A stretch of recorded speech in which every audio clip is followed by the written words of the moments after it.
I'm amazed at how many people are here. The subject I want to talk about for about 25 minutes, and then I'll be more than willing, after Peter makes his comments on my comments, to take any questions that folks have, is all about American grand strategy. And my argument is that the United States is losing focus. And you say to yourself, what exactly does that mean? I believe that the principal threat that the United States faces in the world is the rise of China and the possibility that China might try to dominate Asia. And I think we have a deep-seated interest in containing China. But what's happened is that the United States has lost focus and it's got diverted into the Ukraine war in Europe, and it's now getting diverted into the Middle East with the war between Hamas and Israel. And the United States is therefore unable to pivot completely to Asia. And I think this is a major mistake for the United States. And what I want to do tonight is elaborate my thinking on that main thesis, okay? The best starting point for thinking about this issue is just to talk about the global balance of power. It's very important to understand that most of the young people in the audience came of age during the unipolar moment. The period from 1989, when the Cold War ended, up until about 2017 is commonly known as the unipolar moment. And what that means is that there was only one great power on the planet. And that one great power was the United States of America. This is a world that Australians almost to a person loved, because the United States provided security for you, and there was no China threat, there was no Soviet threat, and you were able to grow economically in all sorts of ways to become more prosperous. This was the unipolar moment. But it's very important to understand that what's happened is that the unipolar moment is in the rearview mirror. It's gone. We are now in a multipolar world where we went from one great power to three great powers: the United States, China, and Russia. And we now consider Russia a great power because Vladimir Putin, since he took over in 2000, has brought the Russians back from the dead. Most of you know that in the 1990s, Russia had basically died. Putin brought them back from the dead. So Russia's a great power, China's a great power, and of course, Uncle Sam is a great power. Now, it's important to understand that Uncle Sam is still the most powerful state on the planet. But nevertheless, China is a peer competitor. It is growing economically, it is growing militarily, and it is beginning to close in on the United States. And that's why I said to you folks before, China is the real threat to the United States. Russia is the weakest of those three great powers. Okay? It's very important to understand that's the basic architecture of the system at this point in time. Right? We went from unipolarity to multipolarity. We have three great powers. Sam is one, China's two, and the Russians are a distant third. That's the world. Let me switch gears now and just talk a little bit about American grand strategy and tie it to that global balance of power. For the United States of America, there are three areas that you fight and die for, where you expend blood and iron. Those three areas of the world are Europe, East Asia, and the Persian Gulf. You care about Europe and you care about East Asia because that's where the great powers are. And if you're the United States of America and you're a great power, you care about the other great powers. The Gulf is of great interest to the United States and other countries on the planet simply because it has oil. And oil is a very special resource. And the United States does not want any country controlling all of the oil in the Persian Gulf. So the United States has a deep-seated interest in maintaining a balance of power in the Persian Gulf. Now, we have these three areas of the world: East Asia, Europe, and the Gulf. Historically, the United States has cared the most about Europe. Europe has been historically much more important than East Asia. And that's because the most powerful great powers on the planet have been located mainly in Europe. Nazi Germany was a much greater threat than Imperial Japan. The Soviet Union, which spanned Europe and Asia, had most of its military might concentrated in Europe. So we have long had a Europe first policy. That changed after 2017. For the first time in American history, East Asia is the most important area of the world for us. Why is that the case? One very simple reason. Who's the peer competitor out there? It's not Germany, it's not Russia, it's China. Where is China located? It's located in East Asia. Therefore, East Asia is the most important area of the world. And what I'm telling you is that the United States should pivot, right, to East Asia and not get bogged down in Europe. The Russians don't matter that much. They're not a threat to dominate Europe. And the Persian Gulf does not have a potential hegemon sitting in that region. There's no one country that's going to take over all the oil. So we're, in an ideal world, free to pivot. But we've not fully pivoted. And what I'm telling you, and I'm going to lay this out in more detail, is we are going to get more deeply involved in Ukraine and in the Middle East than we already are. And in both cases, the problem is not going to go away. The situation regarding Ukraine and Russia is going to get worse with time for us, and the Israeli-Palestinian conflict and the problems in the Middle East are going to get worse as well. Darkness ahead in both regions, and what does that mean? It means it's difficult to pivot. One final point.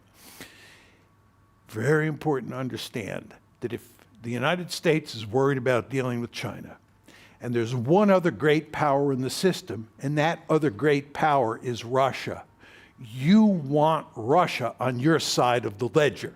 In other words, if you're the United States and you're looking at a China threat, and there's Russia, you want Russia with you, because Russia represents power. It is a great power. You want the Russians with you against the Chinese. What have we foolishly done? We have foolishly pushed the Russians into the arms of the Chinese. So the Russians and the Chinese, as you surely all know, are tightly allied. This is not in our interest. It should be Uncle Sam and the Chinese. Uncle Sam and the Russians that are tightly allied against China. That's the basic situation that we face. This is why I say we've lost focus and we're in trouble. Now, what I want to do is I want to unpack it for you. I want to unpack this argument in greater detail. Number one, I want to briefly talk about East Asia and what's happened with regard to U.S. policy toward China. That's pretty straightforward. But then I want to get into the tricky issues. One, Ukraine, and two, the Middle East. Talk about the Ukraine war and the Israel-Palestine conflict and its potential for escalation, and make my point that we're going to have a tough time fully pivoting to East Asia. Let's start with Ukraine. Let me just give you a little bit of background on the history of the Ukraine problem, so you have a feel for sort of how this got started and why we're in the present situation. When the Cold War ended, the United States debated whether or not to expand NATO eastward. And we decided in the early 90s, the Bill Clinton administration did, that we were going to expand NATO eastward. And the Russians made it unequivocally clear from the beginning this was unacceptable. They just were opposed. But they were very weak in the 1990s. Remember what I said before? And they were even very weak in the early 2000s. This is before they are brought back from the dead by Putin. So in 1999, we shoved NATO expansion down their face, down their throat, when we bring in Poland, Hungary, and the Czech Republic. That's 1999, okay? Then in 2004, we shove another tranche of NATO expansion down their throat. This is when we bring in the Baltic states, Romania, Bulgaria, Slovenia, Slovakia. The Russians are hollering out loud that this is unacceptable, they don't want it, but they're too weak, and we push it down their throat. That's 2004. First tranche, 99, second tranche, 2004.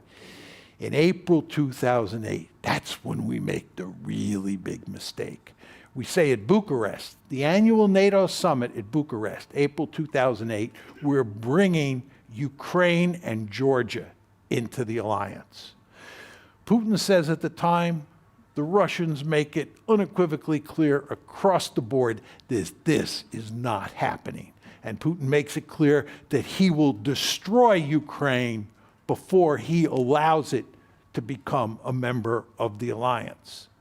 The Americans think that they can just shove it down Putin's throat, just like they did in 1999, just like they did in 2004. So we continue to push.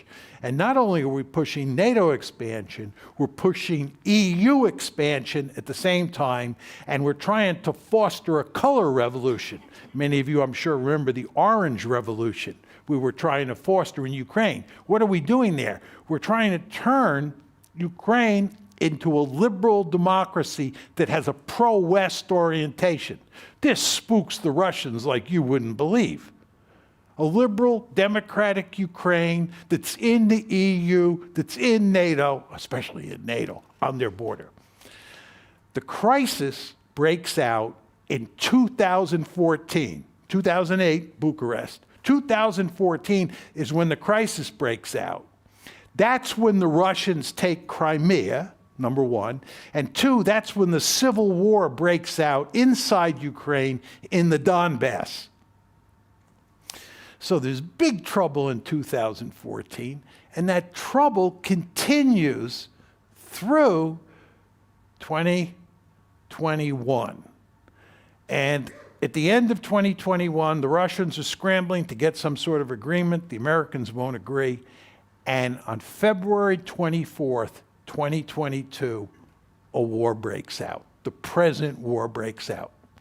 So you see, the crisis broke out in 2014, and that's when Crimea was lost. And then 8 years later, February 2022, the war that we now read about every day broke out. That's the background. What you want to now think about is what's happening in that war. Where is this train headed? That's what you want to know. Now, in 2022, remember the war breaks out in February 2022. If you go from February 2022 to the end of the year, let's say December 31st, 2022, over that time period, the Ukrainians do very well. They do very well. The Russians are slow to mobilize, and the Russians are not a highly efficient fighting force at that point in time. And we're beginning to think in 2022 that we're going to beat the Russians. Push them out of the Donbass, push them out of Crimea, and really maybe even knock them out of the ranks of the great powers. So we're playing hardball with the Russians. But what the Russians do at the end of September 2022 is they mobilize 300,000 men, and they begin to learn how to fight on the battlefield. And then over the course of 2023, the year that we're now in, they are raising an additional 425,000 men. And they have an industrial base that allows them to produce huge amounts of artillery, huge numbers of tanks, huge numbers of aircraft, huge numbers of helicopters, right? The Ukrainians don't have that capability. They depend on us. And you know what? We ran down our industrial base during the unipolar moment.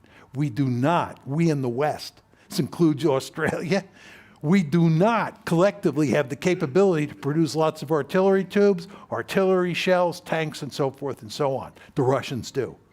Now, why does this matter? What you want to understand about this war between Ukraine and Russia is it's a war of attrition. It's Muhammad Ali, right, and Joe Frazier standing toe-to-toe, pounding the living daylights out of each other. That's what it is. Think World War I on the Western Front, okay? That's the kind of war this is. Nothing fancy about this one. Question you want to ask yourself is, who wins in a war of attrition where two armies are head to head? Two factors matter.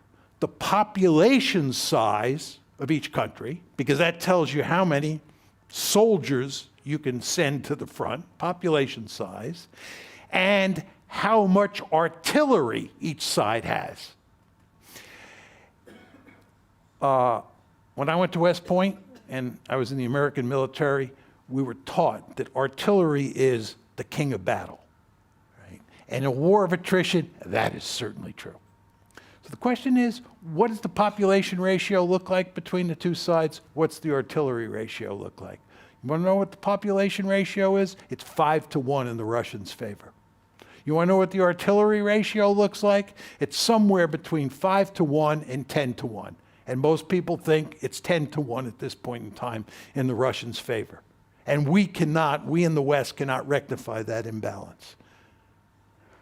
So you have the situation where the Ukrainians are outnumbered, population-wise, 5-1. They're outnumbered probably 7-1, 10-1 in terms of artillery.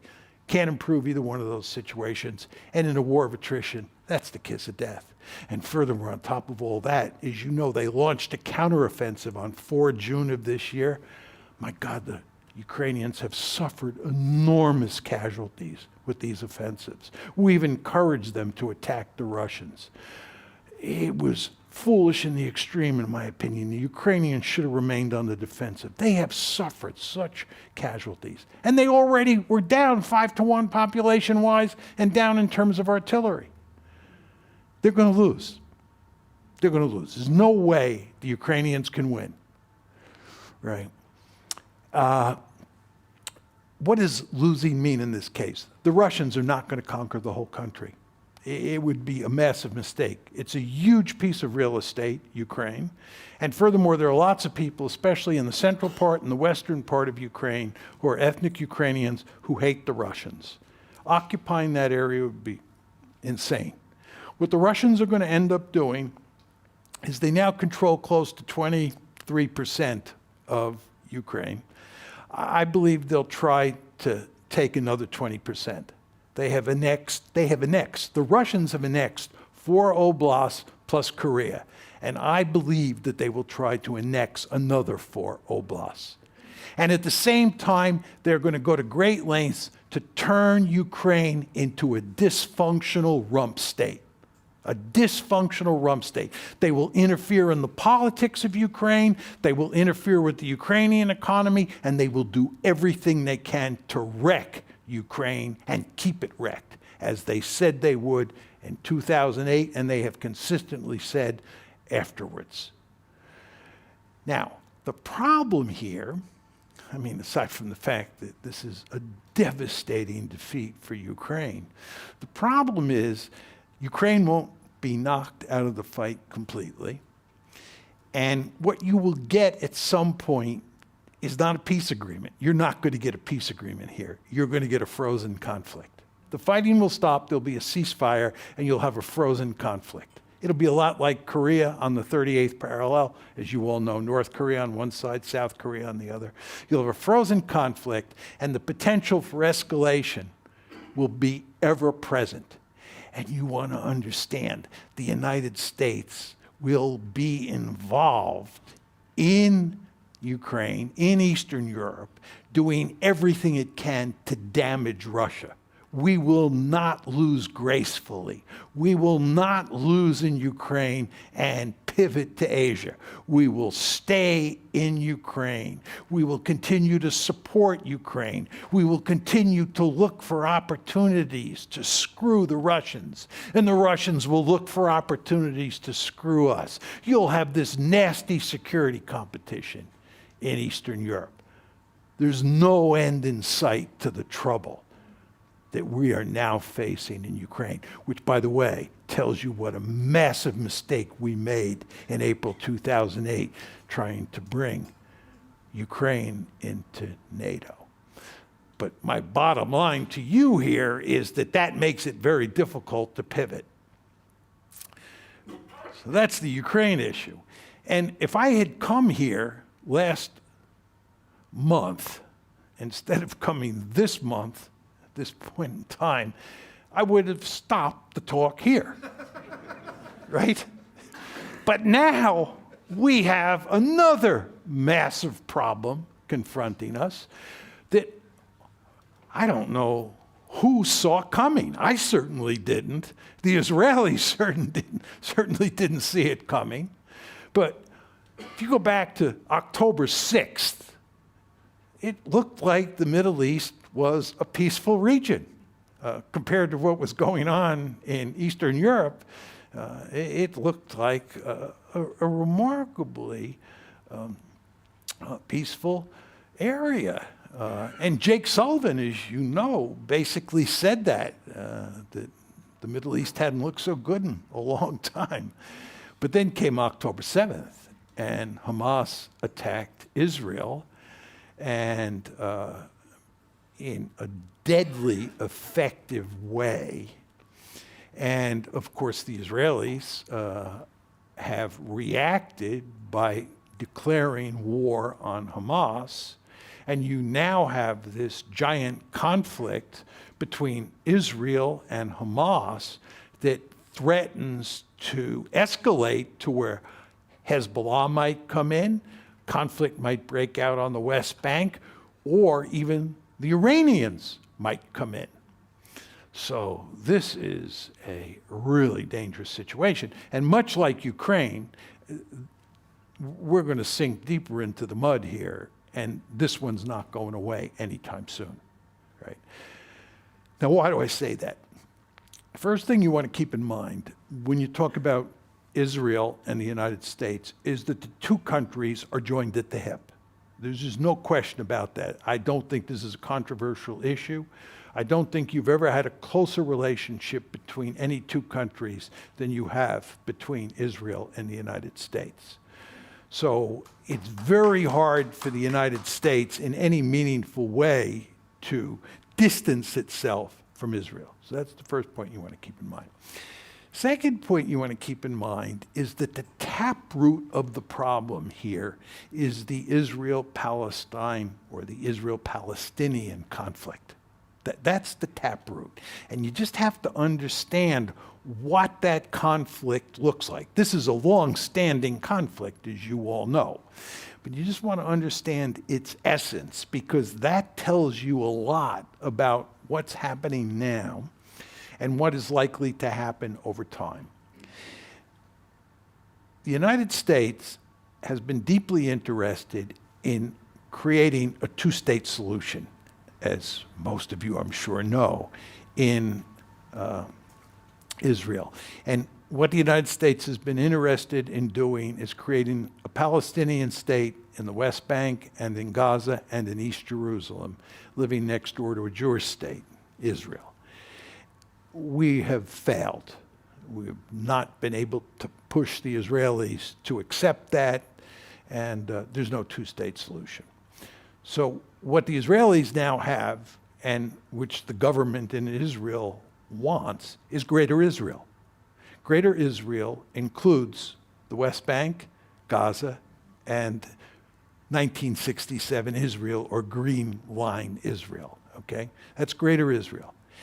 The key point you want to keep in mind is that there are approximately 7.3 million Palestinians and approximately 7.3 million Israeli Jews in Greater Israel.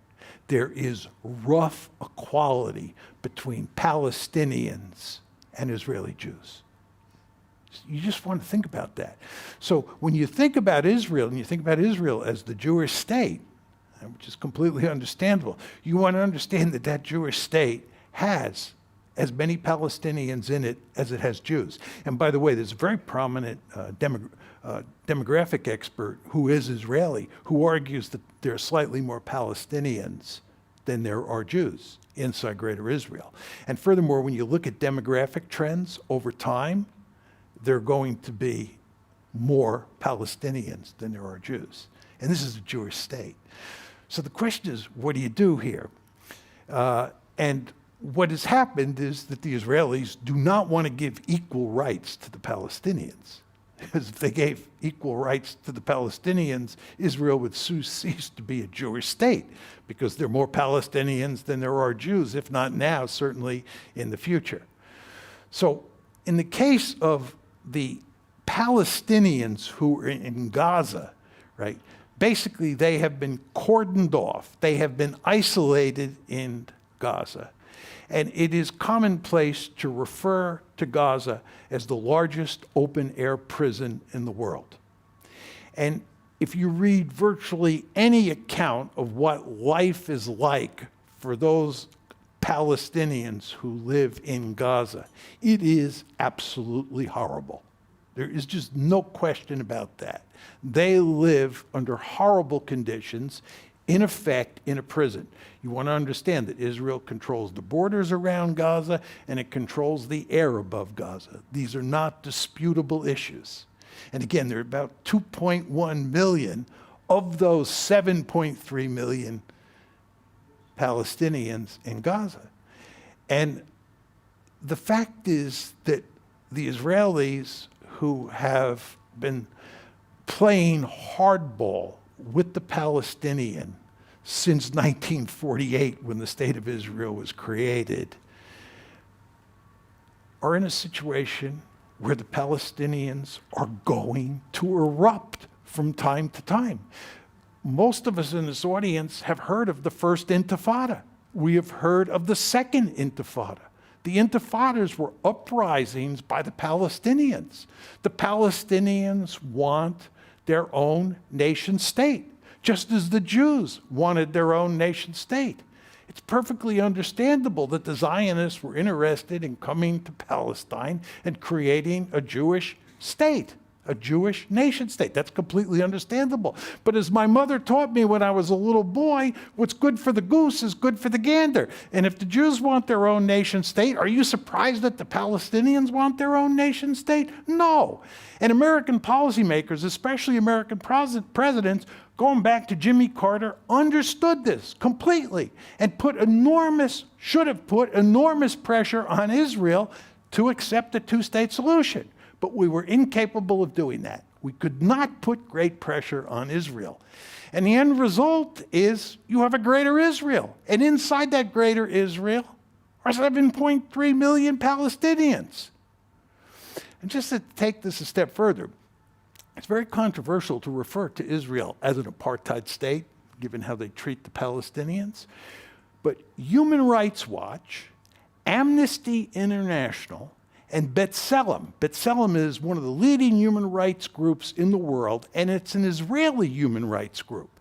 Human Rights Watch, Amnesty International, and B'Tselem all have produced significant reports that label Israel as an apartheid state. So this is the reality that you now face. And the problem is there is no way the Israelis are ever going to agree to a two-state solution, because the political center of gravity in Israel has moved far to the right over time and is likely to move further to the right over time. If you look at the Israeli demographic situation, Israeli women have large numbers of babies compared to Western birth rates. Your average ultra-Orthodox woman has about 7 babies. So what's happening is that the ultra-Orthodox, who now represent 13% of the population, will probably represent about 30% of the population in 2050 or 2060. They're growing significantly in number. And the ultra-Orthodox, they're a problem for a variety of reasons for Israel, because first of all, they don't serve in the military. Secondly, the husbands don't work and in effect live on welfare. But furthermore, their politics are far to the right. The ultra-Orthodox are not going to be sympathetic to a two-state solution. Furthermore, after what happened on October 7th, what do you think the Israelis are going to say when you say, let's move towards a two-state solution? They're going to look at you like you're crazy, given what happened on October 7th.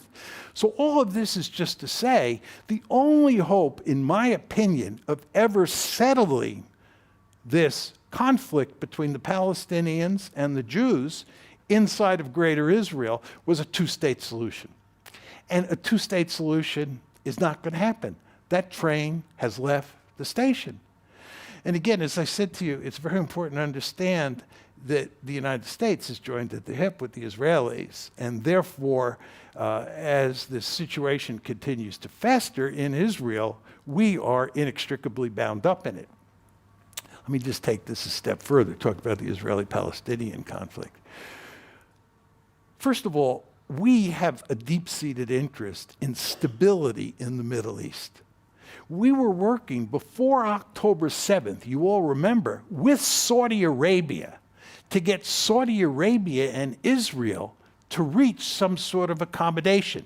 The Abraham Accords that we had helped facilitate during the Trump years between Israel and Bahrain, Israel and Morocco, and Israel and the United Arab Emirates, where relations between Israel and those three countries had significantly improved. The Biden administration was trying to get another Abraham Accord, this one, which would have been the big enchilada, involving Israel and Saudi Arabia. That's all gone now. Saudi Arabia is adamantly opposed to what's happening with regard to the Israeli war against the Palestinians. There's a possibility Hezbollah may come into this conflict.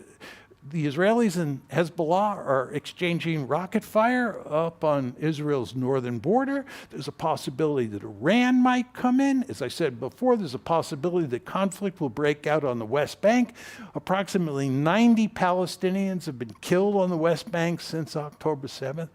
The potential for this one spiraling out of control within the context of the Middle East is really very, very worrisome. And by the way, you understand, we sent this Armada, this aircraft carrier battle group, the USS Gerald Ford aircraft carrier battle group off the coast, put it off the coast of Israel.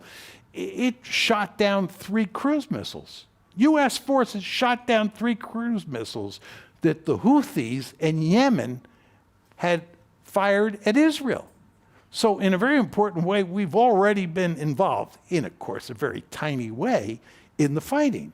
And if this one spins out of control in a big way, we're likely to get dragged in. And furthermore, as I told you, there's no hope of this going away anytime soon. Then there's the diplomatic dimension to this. The Russians and the Chinese just love this situation, right? And they're saying all sorts of things about how the Americans failed to produce a diplomatic solution that would have given the Palestinians a state of their own. And this is, of course, a message that resonates all around the planet, right? We're in all sorts of trouble in the Arab world. This may lead to another oil embargo. And furthermore, in the global South, we're very interested in winning the allegiance of the global South, especially to help us in Ukraine. We're in deep trouble in the global South as a result of this. So in terms of stability in the Middle East, in terms of our diplomatic position around the world as a result of the Arab-Israeli conflict or the Palestinian-Israeli conflict, we're in deep trouble, right? And again, this is one of these situations that has no solution. I mean, that I can see. I hope I'm wrong. I hope I'm humiliated. And a year from now, when I return, when Tom brings me back, I can say I was wrong, right? The same thing is true with Ukraine. But I don't see the Ukraine situation or the Middle East situation looking any better. Brings me to my bottom line. We have a peer competitor. The Biden administration, as far as I'm concerned, to a person, will tell you that the principal threat the United States of America faces is China. There is nobody who disagrees that China is our biggest threat. But what I'm telling you is we're in a situation where we can't fully pivot to Asia to deal with that threat because we're pinned down in the Middle East now and before that in Ukraine. Furthermore, the Russians, who should be on our side, because of our foolish policies, have pushed them onto the side of the Chinese. This is not good. And the final point that I'll leave you with is we in the West, and I'm sure this is true of many Australians, love the rules-based order. right? We always talk about the rules-based order. We think it's important to obey the rules, and the West, of course, the United States, has played a key role in establishing that rules-based order, which is in our interest. But the rules-based order is in tatters as a result of Ukraine, the Middle East, and assorted other forms of behavior by the United States. So all of this is to say, we are in the deep kimchi. Thank you.